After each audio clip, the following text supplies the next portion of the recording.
What are the key concerns of ministers of education in Africa? And what policies have made real differences in the performance of students and teachers? And how can mentorships deliver real-world use cases for the curriculum? I'm Dr. E.T., and this is Ed on EdTech. I was invited to Accra, Ghana for the official ministerial summit known as Innovation Africa by our Nigerian partner WowBe, who was one of the sponsors of the conference. I'll start with the high-level objectives of the president, and then I'll drill down into the specific practices that make education successful with technology. His Excellency President Nana Akufo-Addo of Ghana was first welcomed by the police orchestra, and he delivered a powerful keynote address about why technology is key to job growth in Africa. That's all of you gathered here to promote, with all the resources you can muster, the growth of innovation and the deployment of ICT in education, because it is the surest way to provide access, equity, and equality. Ultimately, job creation is the goal, and without skills and knowledge, we will not be able to get the right jobs and ensure we have inclusive markets.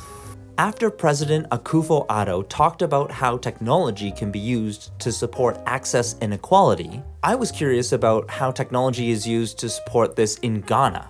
Honorable Minister of Education Matthew Opoku Prempeh presented about the educational challenges and opportunities in his keynote.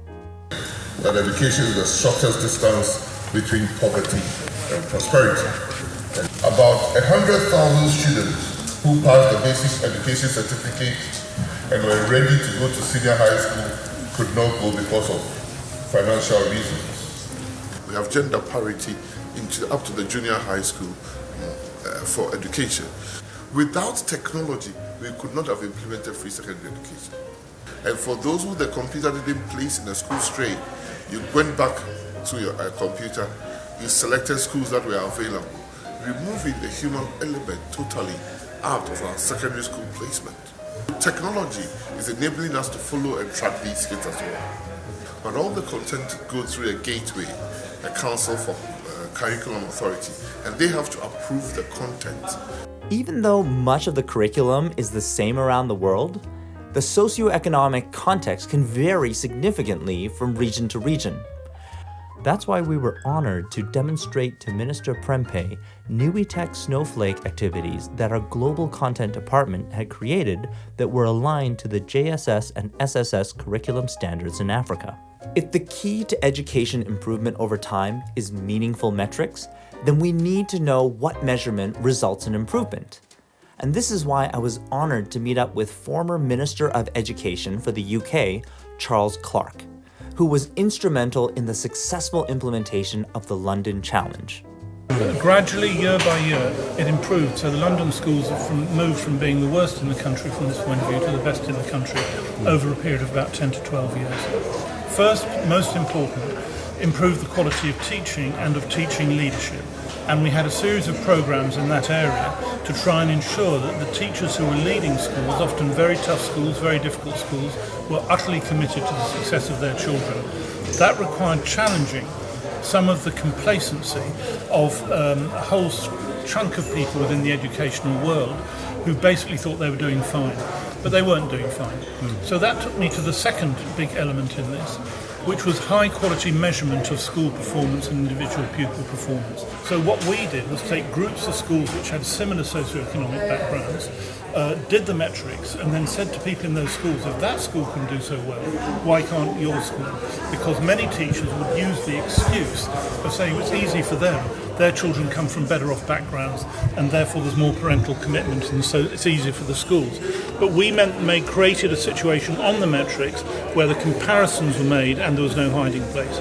And these personal relationships were extraordinarily successful in lifting people's aspirations and hopes. An actual relationship where the children who were thinking they were being brought up in a situation where they couldn't succeed could aspire to something quite different by developing a friendship with these people. And that was a very successful aspect of the program. In the London Challenge, teacher training and mentorship was key to raising student grades.